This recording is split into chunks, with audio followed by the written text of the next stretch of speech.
Chapter 6 of The Jungle Book by Rudyard Kipling. Tiger, Tiger, Part 2 and Mowgli's Song. He put his hands to his mouth and shouted down the ravine. It was almost like shouting down a tunnel, and the echoes jumped from rock to rock. After a long time there came back the drawling, sleepy snarl of a full-fed tiger just wakened. "Who calls?" said Shere Khan, and a splendid peacock fluttered up out of the ravine, screeching. "Hi! Mowgli!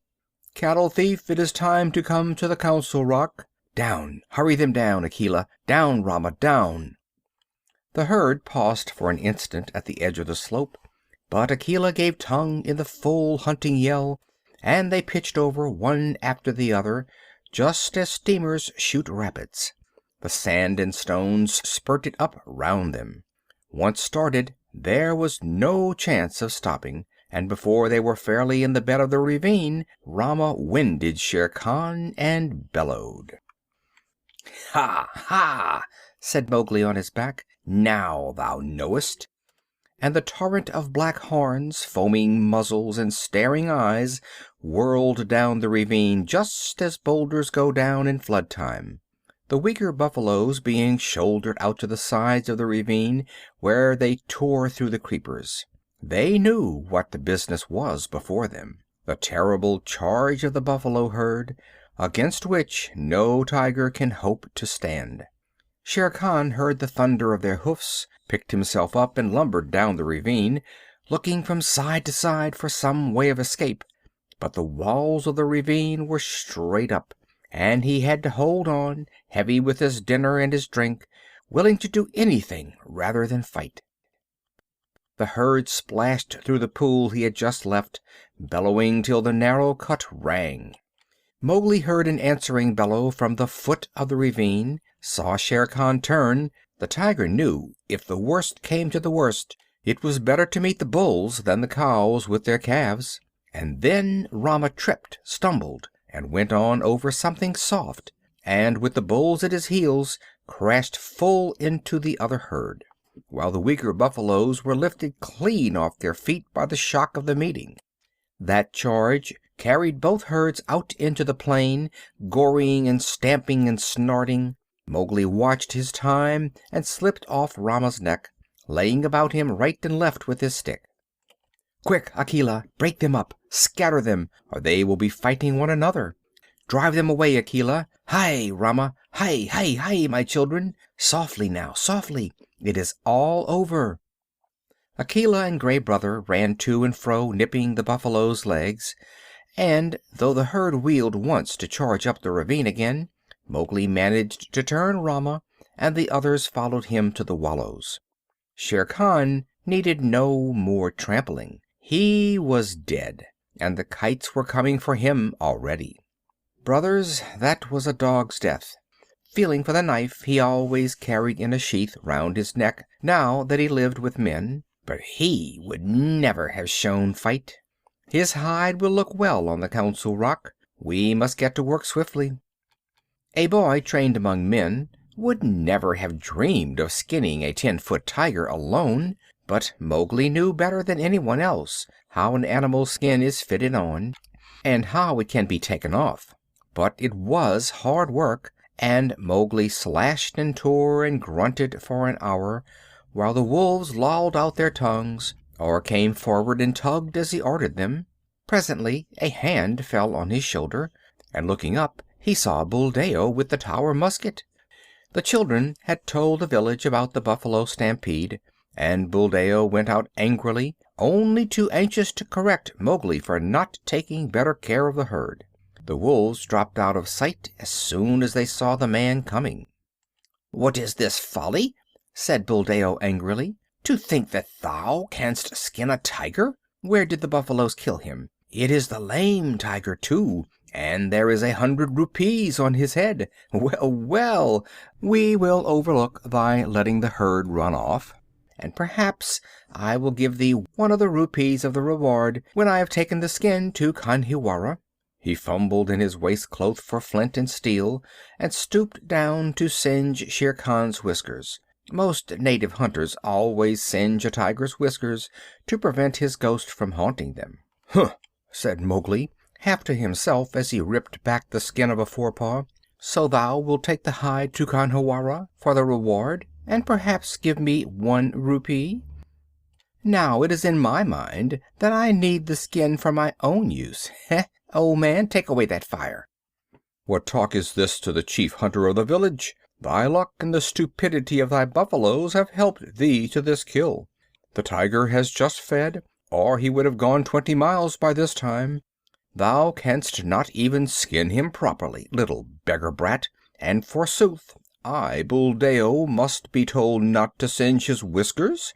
Mowgli, I will not give thee 1 anna of the reward, but only a very big beating. Leave the carcass." "By the bull that bought me," said Mowgli, who was trying to get at the shoulder, "must I stay babbling to an old ape all noon? Here, Akela, this man plagues me." Buldeo, who was stooping over Shere Khan's head, found himself sprawling on the grass, with a gray wolf standing over him, while Mowgli went on skinning as though he were alone in all India. "Yes," he said between his teeth, "thou art altogether right, Buldeo. Thou wilt never give me 1 anna of the reward. There is an old war between this lame tiger and myself, a very old war, and I have won." To do Buldeo justice, if he had been 10 years younger, he would have taken his chance with Akela, had he met the wolf in the woods. But a wolf who obeyed the orders of this boy, who had private wars with man-eating tigers, was not a common animal. It was sorcery, magic of the worst kind, thought Buldeo, and he wondered whether the amulet round his neck would protect him. He lay as still, expecting every minute to see Mowgli turn into a tiger too. "Maharajah, great king," he said at last in a husky whisper. "Yes," said Mowgli, without turning his head, chuckling a little. "I am an old man. I did not know that thou wast anything more than a herd's boy. May I rise up and go away, or wilt thy servant tear me to pieces?" "Go, and peace go with thee. Only another time do not meddle with my game. Let him go, Akela." Buldeo hobbled away to the village as fast as he could, looking back over his shoulder in case Mowgli should change into something terrible. When he got to the village, he told a tale of magic and enchantment and sorcery that made the priest look very grave. Mowgli went on with his work, but it was nearly twilight before he and the wolves had drawn the great gay skin clear of the body. "Now we must hide this and take the buffaloes home. Help me herd them, Akela." The herd rounded up in the misty twilight, and when they got near the village Mowgli saw lights and heard the conches and bells in the temple blowing and banging. Half the village seemed to be waiting for him by the gate. "That is because I have killed Shere Khan," he said to himself. But a shower of stones whistled about his ears, and the villagers shouted, "Sorcerer! Wolf's brat! Jungle demon! Go away! Get hence quickly, or the priest will turn thee into a wolf again! Shoot, Buldeo, shoot!" The old tower musket went off with a bang, and a young buffalo bellowed in pain. "More sorcery!" shouted the villagers. "He can turn bullets! Buldeo, that was thy buffalo." "Now what is this?" said Mowgli, bewildered, as the stones flew thicker. "They are not unlike the Pack, these brothers of thine," said Akela, sitting down composedly. "It is in my head that, if bullets mean anything, they would cast thee out." "Wolf! Wolf's cub! Go away!" shouted the priest, waving a sprig of the sacred tulsi plant. "Again? Last time it was because I was a man. This time it is because I am a wolf. Let us go, Akela." A woman, it was Messua, ran across to the herd and cried, "Oh, my son, my son! They say thou art a sorcerer who can turn himself into a beast at will. I do not believe, but go away or they will kill thee. Buldeo says thou art a wizard, but I know that thou hast avenged Nathu's death." "Come back, Messua!" shouted the crowd. Come back, or we will stone thee." Mowgli laughed a little, short, ugly laugh, for a stone had hit him in the mouth. "Run back, Messua. This is one of the foolish tales they tell under the big tree at dusk. I have at least paid for thy son's life. Farewell, and run quickly, for I shall send the herd in more swiftly than their brickbats.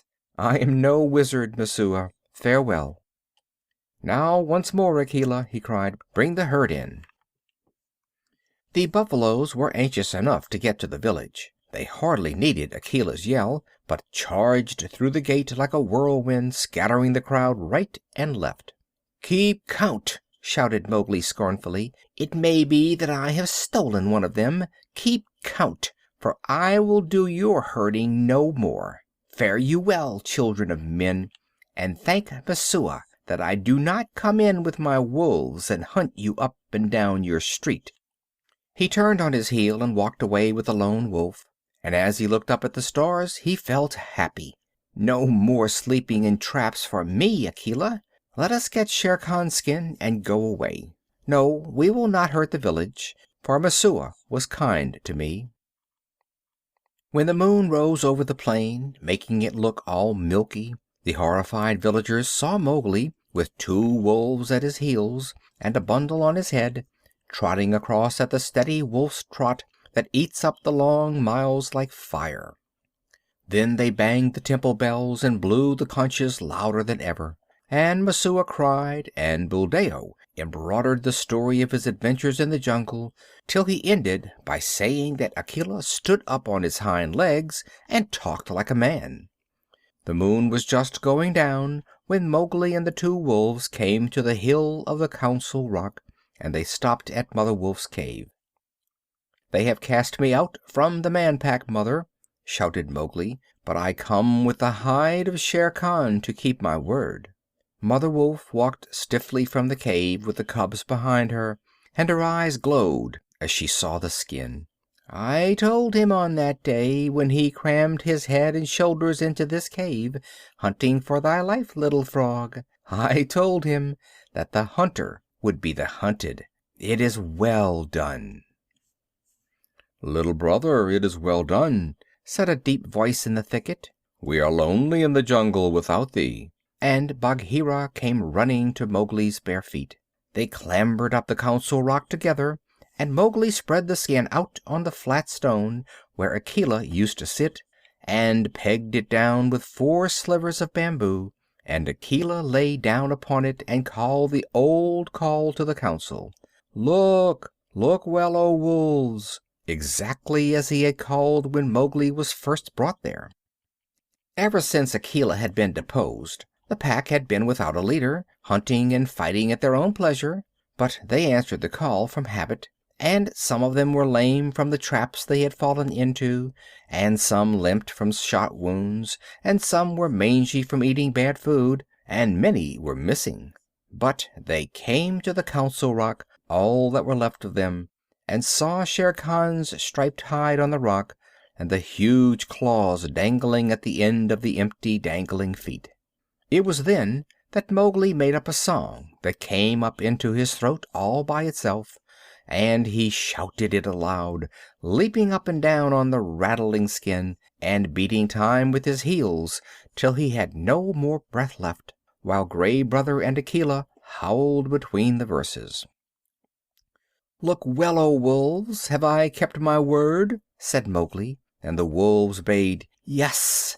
and one tattered wolf howled, "Lead us again, O Akela! Lead us again, O Man cub! For we be sick of this lawlessness, and we would be the free people once more." "Nay," purred Bagheera, "that may not be. When ye are full fed, the madness may come upon you again. Not for nothing are ye called the Free People. Ye fought for freedom, and it is yours. Eat it, O wolves." "Man Pack and Wolf Pack have cast me out," said Mowgli. "Now I will hunt alone in the jungle." "And we will hunt with thee," said the 4 cubs. So Mowgli went away and hunted with the 4 cubs in the jungle from that day on, but he was not always alone, because years afterward he became a man and married, but that is a story for grown-ups.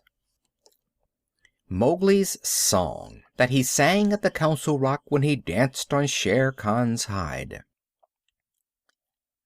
The song that I Mowgli, am singing. Let the jungle listen to the things I have done. Shere Khan said he would kill, would kill. At the gates in the twilight he would kill Mowgli the frog. He ate and he drank. Drink deep, Shere Khan, for when wilt thou drink again? Sleep and dream of the kill. I am alone on the grazing grounds.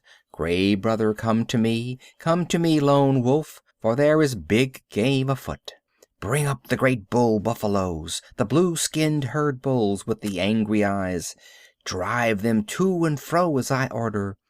Sleepest thou still, Shere Khan? Wake, awake! Here come I, and the bulls are behind.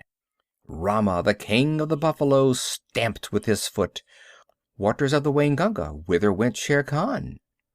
He is not Ikki to dig holes, nor Mao the peacock that he should fly. He is not Mang the bat to hang in the branches. Little bamboos that creak together, tell me where he ran. Oh, he is there! Ahoo, he is there!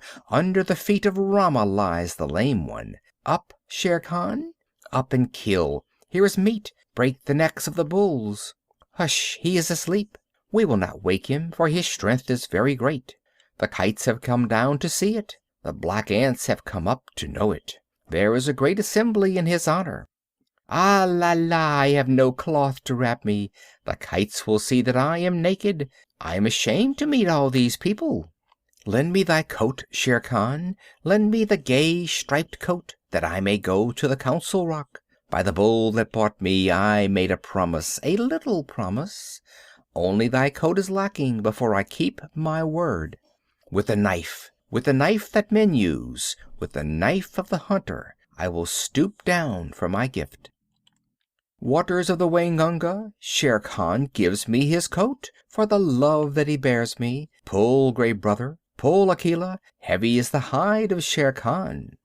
The Man Pack are angry, they throw stones and talk child's talk. My mouth is bleeding, let me run away.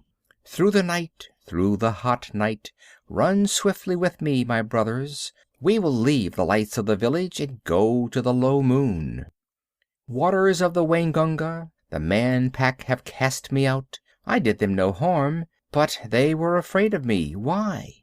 Wolf Pack, ye have cast me out too. The jungle is shut to me, and the village gates are shut. Why?